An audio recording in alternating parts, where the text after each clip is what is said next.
Bonjour tout le monde, j'espère que vous allez bien. Donc aujourd'hui je vous retrouve en ce lundi 12 de l'après-midi, voilà, pour vous faire un nouveau bilan lecture, vu que j'ai lu mes 4 livres. Donc, comme je vous le disais dans ma vidéo précédente, enfin dans mon book haul précédent, à la fin de mon book haul je vous ai dit les livres que j'étais en train de lire. Donc j'ai lu le livre de Niklas Natt och Dag, 1793 aux éditions Pocket. Donc l'histoire se déroule à Stockholm, en Suède, voilà. Donc en 1793, le roi Gustave III est décédé, on l'a assassiné, et c'est un peu la misère en Suède à cette époque-là, voilà, parce qu'il n'y a plus de roi, donc la Suède est dirigée un peu par n'importe qui, voilà, et donc dans cette atmosphère un peu sombre, on va retrouver à la surface du lac de Fatburen un corps, une moitié de corps, parce qu'on ne va ne retrouver que le tronc avec la tête, et sauf qu'il va manquer, donc comme vous devez le deviner, à ce cadavre, les deux bras, les deux jambes, la langue, les dents et les yeux. Voilà. Donc il ne reste pas grand chose. Donc on va demander au vétéran Cardel, qui est un vétéran manchot, voilà, qui a fait la guerre, et il a perdu son bras lors de cette fameuse guerre entre les Russes et les Suédois, voilà.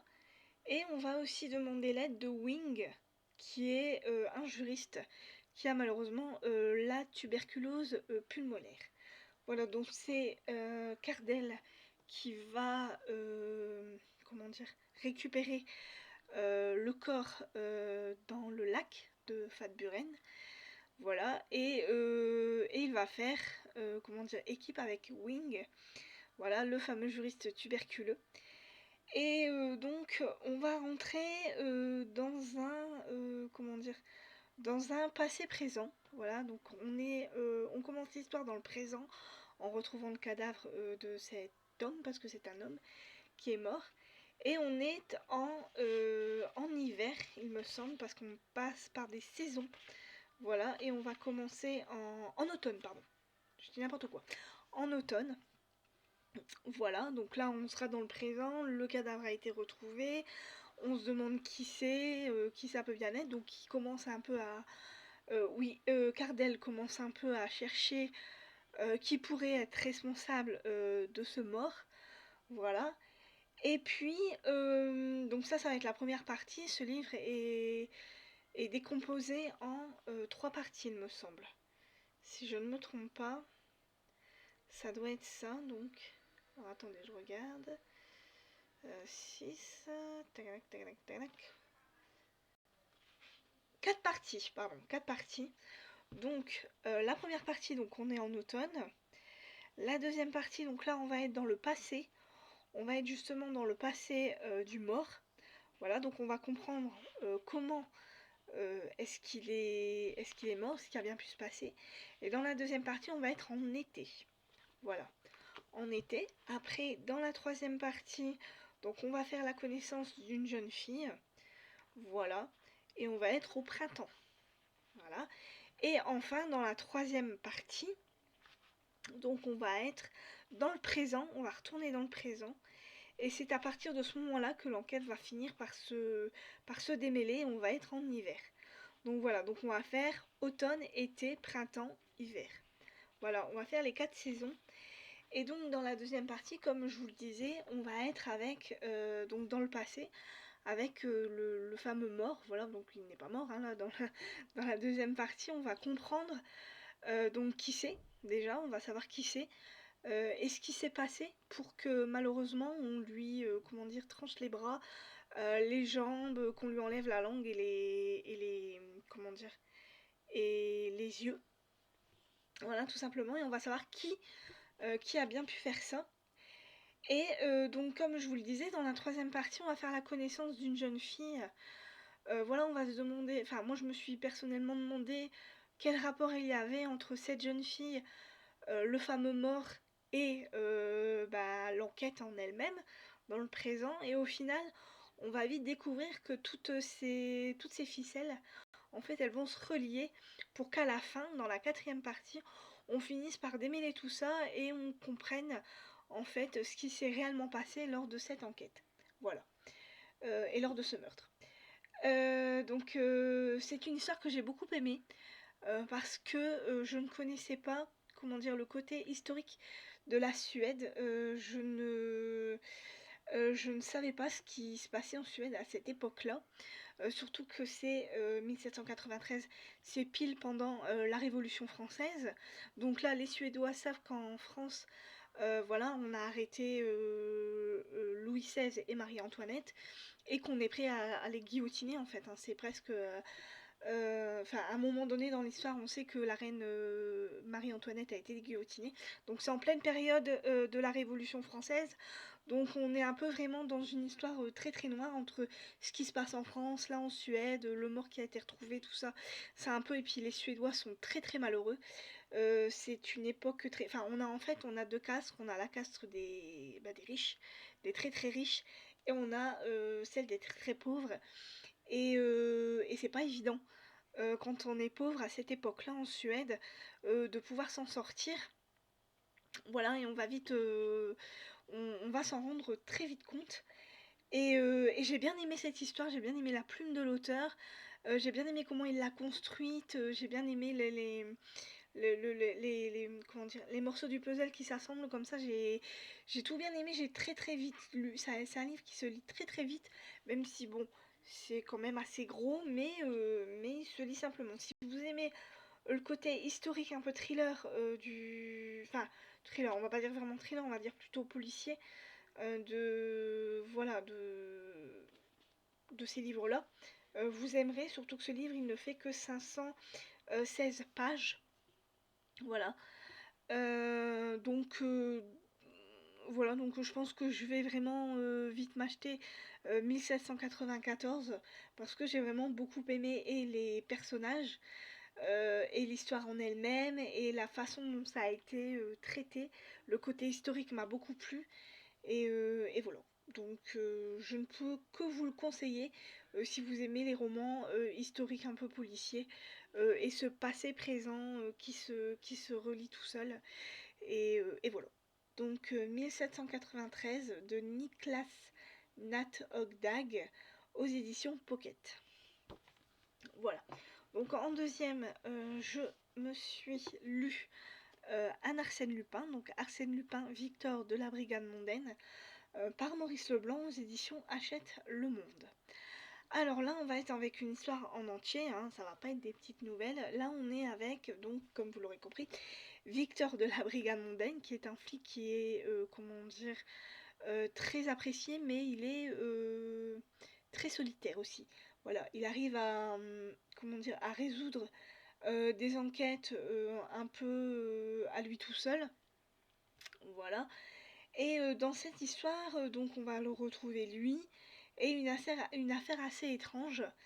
C'est un homme qui va... Enfin en fait, Victor est au théâtre et pendant la représentation, un homme va crier au voleur, au voleur. Apparemment, on lui aurait volé, je sais pas, une enveloppe, je crois, il me semble. Euh, il me semble que c'est ça, voilà. Et il y a eu un autre vol qui s'est perpétré. On ne sait pas du tout qui peut bien être le coupable. Mais c'est Victor de la Brigade Mondaine qui va enquêter sur cette affaire. Et voilà, et bien sûr, à un moment donné, on va retrouver Arsène Lupin et on va être étonné de savoir qui est Arsène Lupin dans cette histoire. Voilà. Parce qu'Arsène Lupin, bien évidemment, ne se fait pas appeler Arsène Lupin dans cette histoire.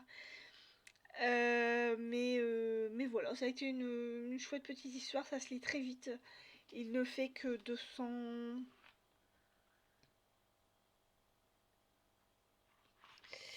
200...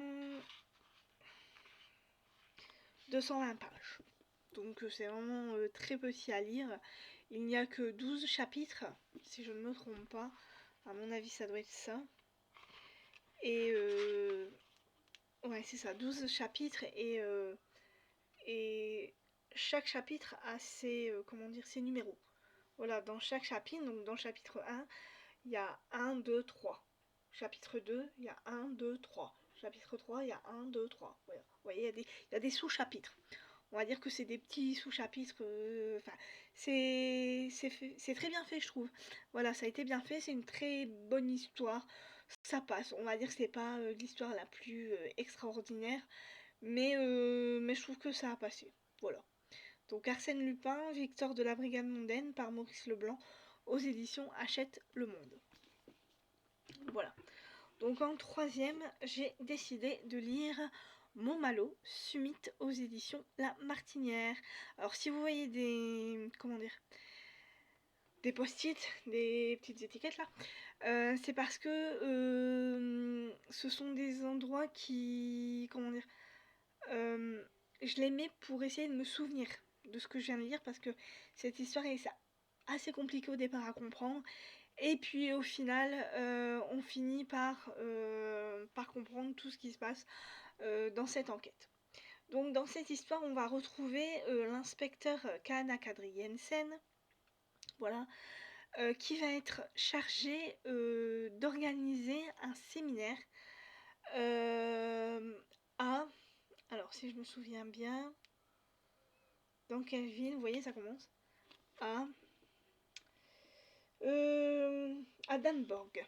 Voilà, donc Danborg qui se situe ici. Donc on a la carte du Groenland, parce que l'histoire se passe au Groenland. Voilà, donc on a le Groenland, que vous voyez là, et Danborg est là. Hop, ici. Voilà. Et Kanak, lui, habite à Nuuk. Donc Nuuk qui se situe... Hop, si j'arrive pas à me repérer. Nuuk qui se situe ici. Voilà, tout en bas. Voilà. Donc, du coup, il est par ses supérieurs, voilà, cherchez le mot, par ses supérieurs, il va être obligé d'organiser un séminaire entre entre policiers, enfin chefs de police en fait, de la Scandinavie, de toute la Scandinavie. Donc on a un Finlandais, on a un Suédois, on a alors attendez, un Finlandais, un Suédois, un Suédois, un Norvégien et un Danois. Voilà. Donc on a un petit groupe de personnes qui va arriver à Danborg, sauf que malheureusement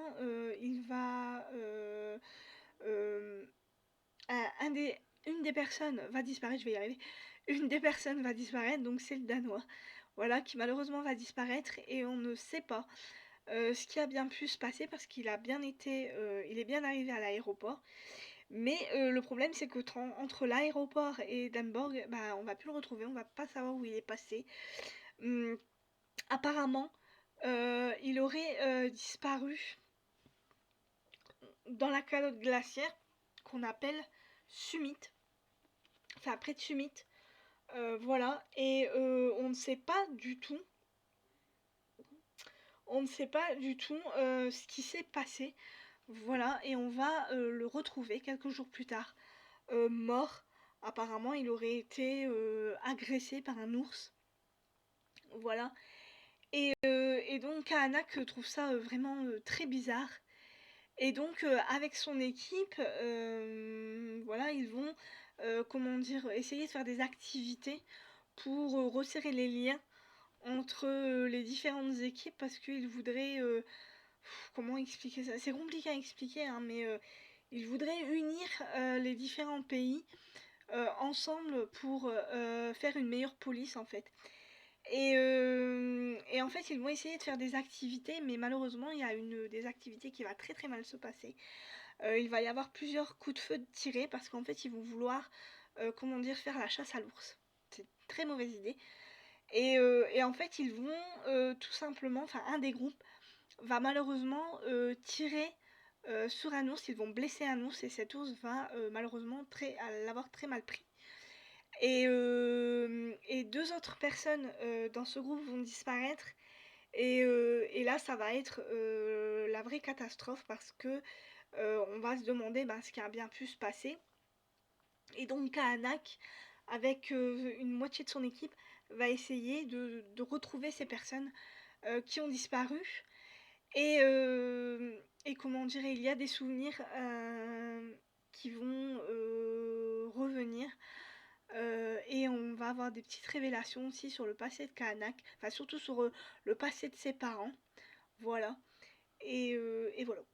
Je peux pas en dire de trop parce qu'en fait, elle est. Enfin, c'est pas qu'elle est compliquée à comprendre, c'est qu'au début on a du mal un peu à saisir où veut nous emmener l'auteur, et puis au final, une fois que comment dire, que les pièces du puzzle vont s'assembler, je trouve que l'histoire va prendre tout son sens. Voilà. Mais il faut vraiment avoir lu les autres d'avant, parce que là, ici, on est dans le tome 4. Avant ce tome-là, il y a eu Kahanak, donc qui est le premier, qui est dans le Kahanak, on fait la connaissance justement de Kahanak Adriensen. Voilà, on commence à comprendre son passé, parce que lui est un Inuit, voilà, mais il a vécu au Danemark. Et donc son cœur balance un peu entre le Danemark et le Groenland, parce que il est inuit pure souche, mais il a été adopté au Danemark, donc du coup voilà quoi, son cœur balance un petit peu entre les deux. Dans Disco, on en apprend un peu plus sur son passé, et dans Nuuk, là il y a encore une autre enquête, et puis voilà, puis au fur et à mesure des livres, il y a des liens qui se créent donc entre Kahanak et son équipe, tout ça. Lui a une vie de famille qui va commencer. Et puis voilà, et puis on en sait de plus en plus sur Kahanak, plus sur ses comment dire, coéquipiers. Voilà. Et j'ai bien aimé cette histoire. Au final, ça. Alors c'est comment dire, c'est un roman nordique et donc c'est très lent. Mais moi j'aime bien cette longueur là. Je trouve que c'est lent, mais lent pas chiant. C'est lent, mais il le faut. Cette lenteur là, je trouve qu'il la faut. Voilà. Donc si vous aimez les enquêtes nordiques, si vous aimez quand c'est un peu lent, mais qu'au fur et à mesure toutes les pièces du puzzle se mettent en place, et que vous avez déjà lu les 3 premiers que vous avez aimés, et je vous conseille de vraiment le lire parce que ça vaut le coup. Enfin, en tout cas, pour ma part, j'ai beaucoup aimé. Voilà. Donc, Momalo Summit aux éditions de La Martinière. Et en dernier, donc j'ai lu le livre de Mathieu Le Cerf, Au Royaume des Cris, aux éditions Robert Laffont, dans leur édition La Bête Noire. Voilà. Alors, j'ai beaucoup aimé. J'ai beaucoup aimé ce livre, d'une part parce que les chapitres sont très courts, d'autre part parce que j'ai beaucoup aimé retrouver Esperanza, qui est le personnage principal de cette histoire. Voilà. Et j'ai beaucoup aimé où l'auteur nous a entraînés.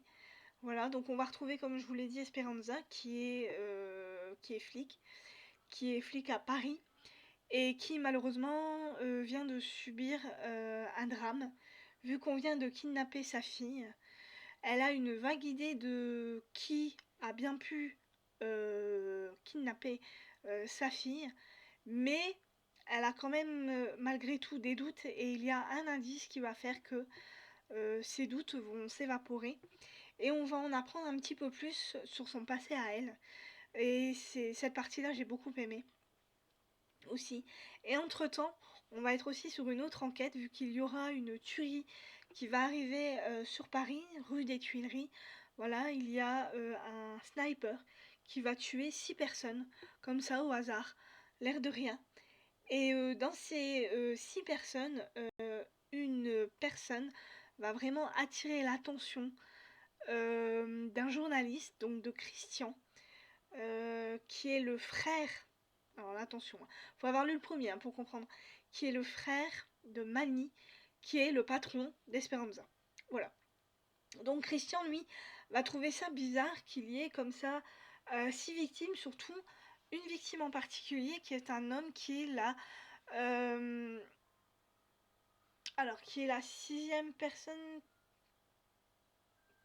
enfin qui est une personne très très riche. Voilà, je crois que c'est la 6e fortune mondiale, un truc comme ça, enfin bref. Voilà, donc c'est une personne très très riche. Et cet homme est marié avec une actrice, donc Diane Martel, si je ne me trompe pas de prénom. Diane Martel. Et Christian va faire la connaissance de cette femme parce qu'il trouve ça vraiment étrange qu'on ait voulu tuer 2 fois son mari. Voilà, une première fois le tir a été loupé et une deuxième fois on a réussi son coup, mais il trouve ça vraiment bizarre.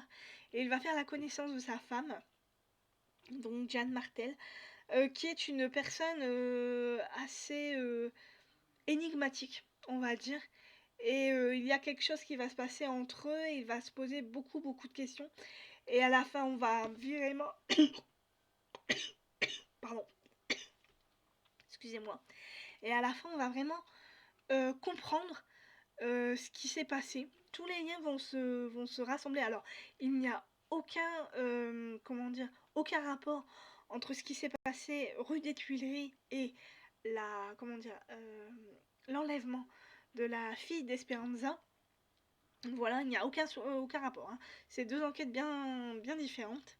Mais la première, la tuerie des Tuileries, rue des Tuileries, c'est un peu une enquête de Christian. Voilà, c'est lui qui va vraiment trouver qui a bien pu faire ça. Et la disparition de la fille d'Esperanza, donc là c'est Esperanza qui va enquêter et qui va comprendre qui a bien pu kidnapper sa fille. Et la question qu'on va se poser, c'est est-ce qu'on va réussir à retrouver sa fille, vivante surtout. C'est ça, c'est la question qu'on se pose. Et qui a bien pu kidnapper sa petite fille, tout simplement. Et j'ai vraiment beaucoup aimé cette histoire, du début à la fin. Voilà. J'ai tout aimé. J'ai aimé retrouver les personnages, j'ai aimé les 2 histoires, j'ai aimé les fils qui se sont rejoints, et j'ai vraiment très hâte de retrouver Mathieu Le Cerf dans une nouvelle enquête, parce que je pense qu'il y aura une 3e histoire. En tout cas, c'est ce qu'il nous dit à la fin de son livre, donc j'ai vraiment très hâte de retrouver une 3e enquête avec Esperanza et toute son équipe, avec Manu et puis Christian. Voilà. Donc Mathieu Le Cerf au Royaume des Cris, aux éditions Robert Laffont, dans leur édition La Bête Noire. Donc voilà pour mon bilan lecture. Donc j'espère que ça vous aura plu, ou au moins donné peut-être envie de lire ces livres. Alors moi, je suis repartie donc, dans mes lectures, bien évidemment. Donc là, je suis en train de lire le livre d'Alexandre Dumas, Les Trois Mousquetaires, donc aux éditions, donc collection à Le Vasseur et Si.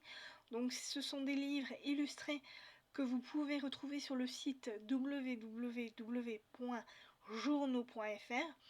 Voilà, donc là je ne suis qu'au début du livre. Alors le premier livre, c'était Le Comte de Monte Cristo.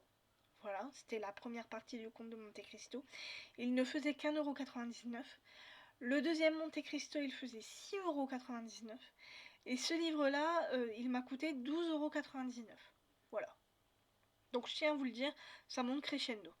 Les, comment dire, les prix montent crescendo. Par contre, ce que je peux vous dire, c'est que je comprends pourquoi est-ce que ça monte crescendo, parce que ces livres sont juste magnifiques. Regardez-moi ces livres. C'est magnifique. Et à l'intérieur, il y a de très belles illustrations. Par contre, c'est écrit petit. Je vous le dis tout de suite, c'est écrit très petit. Mais les illustrations sont sublimes. Et je pense que l'histoire... Enfin, pour l'instant, je suis qu'au début. L'histoire est intéressante. Donc, j'essaie de vous retrouver une illustration, regardez. Voilà. Voilà un peu comment le livre est fait, mais le livre est sublime en soi. Bon, je viens de le commencer, donc je peux pas encore vous dire vraiment mes impressions. Pour l'instant, ça va. C'est un peu compliqué pour moi, parce que c'est rare, très rare que je lise du classique. Mais ça va pour l'instant. Voilà, je peux pas dire que...